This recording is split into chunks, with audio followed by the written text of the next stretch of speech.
Sneaker collabs are played out. No cap, facts, on God. Collaborations have colonized sneaker culture. That's a hot take. They've programmed kids to see a sneaker's appeal in terms of its resale value or its hype. Facts. There's too many of them, they're far too frequent, and they've made sneaker storytelling feel cheesy. Facts. Especially Nike. Nike are the biggest culprits. They've been overplayed to the point where they just don't feel special anymore. In fact, they feel forced. It's like at Christmas, you know, when you've overeaten and you're nearly passed out on the couch in a food coma, and then someone brings out another dish for you to try. So you fix another plate, and before you know it, you become physically repulsed at the sight of good food. That's how sneaker collabs have become. Okay. Now, I'm not saying there aren't some awesome sneaker collabs out there, nor am I saying there aren't some good ones coming up, and I'm certainly not saying that I'm not going to be buying any sneaker collabs moving forward. No. I'm saying they've become overplayed, stale, and predictable. The sneaker industry has collaborated itself to death, and in today's episode, I'm going to talk to you about how that happened. Feel free to disagree, and please let me know what you guys think in the comments. First up, there are just far too many collaborators. It's getting to the point where I'm even expecting an email soon.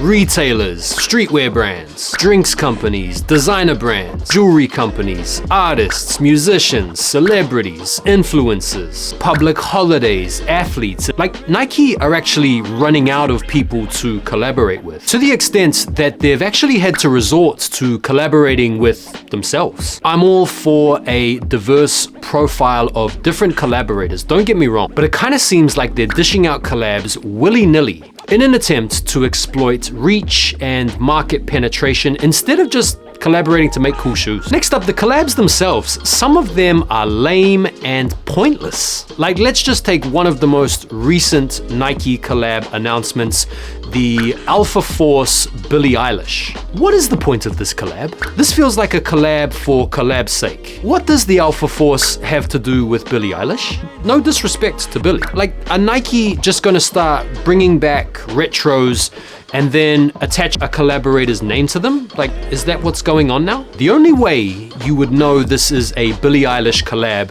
is if you were to actually look into the shoe and read the insole. After a few wears, once her name has rubbed off the insole, you won't be able to tell that she was ever involved. Maybe that was part of the plan, I don't know. Ironically enough, this sneaker would probably sell better if it just didn't have Billie's name on it at all. Next up, there are just far too many releases from these different collaborators. A perfect example of too many releases is Off-White. Now, first of all, RIP to Virgil. This is in no way meant to disrespect him or his legacy, but there have been too many Off-Whites. Way too many dead colorways and dead models got the nod. Less is more with these types of collabs. Take back all of the spike shoes and just give us a nice wide accessible release of the black cements. Am I right? Now, the first collab was amazing, an impeccably curated collection of designs that looked more like wearable art. The collab did start to feel a little bit washed once they started releasing multiple different colorways of the same models from the 10, with the more questionable models that no one asked for and the uptick in frequency of releases. The whole thing started to feel more like a cash cow for Nike, predicated solely on the hype that had been built around the collab. But the death nail for me was the Nike Dunk.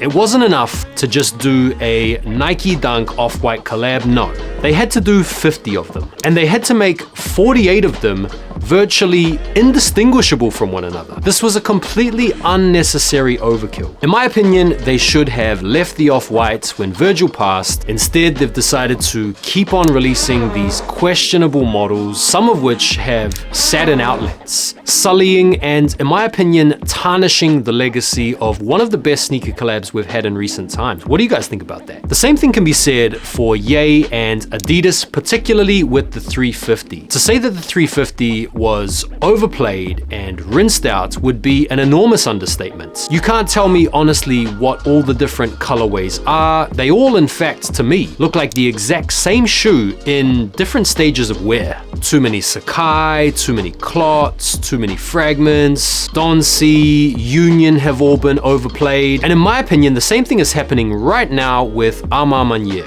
Another way the sneaker collab got played out was with the three-way collab, or as I call it, the Captain Hype Job. Instead of Captain Planet being summoned to save the Earth from an imminent environmental disaster, Captain Hype Job is summoned by drawing on the collective clout of different hype entities to hype a sneaker up just for the sake of it. The Travis Scott Jordan 1 fragment was a blatant Captain Hype Job, blending together the most hyped up musical artist, the most hyped up sneaker silhouettes, and the most hyped up Japanese streetwear brands to make the most hyped up sneakers of the year. Hype overkill. And whilst this did work for the Jordan 1s, it failed spectacularly in respect of a number of other sneakers that got the three-way treatments. The Sacai Blazer Low, the Undercover Sacai Waffle, and in my opinion, one of the worst was the Sacai Fragment Waffle. You're telling me that the combined creativity of Nike and Fragment and Sacai could only muster this incredibly underwhelming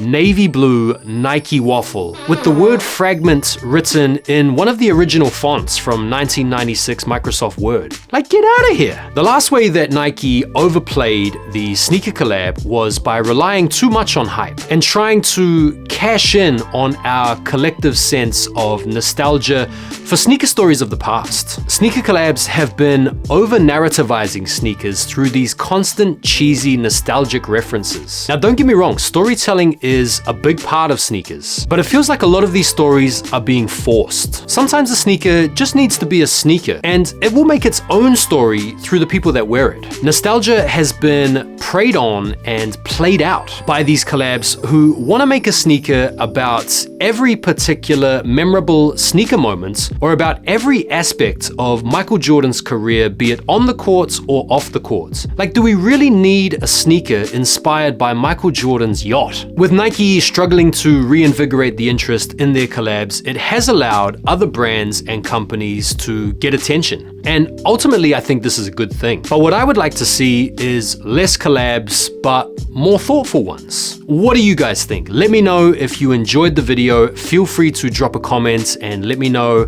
what your opinion is about sneaker collabs and whether or not you think they're played out. And thank you so much for taking the time to watch the video. I hope you enjoyed it. Subscribe if you haven't, like if you can, and I'll see you guys on the next video. Take care for now, and peace.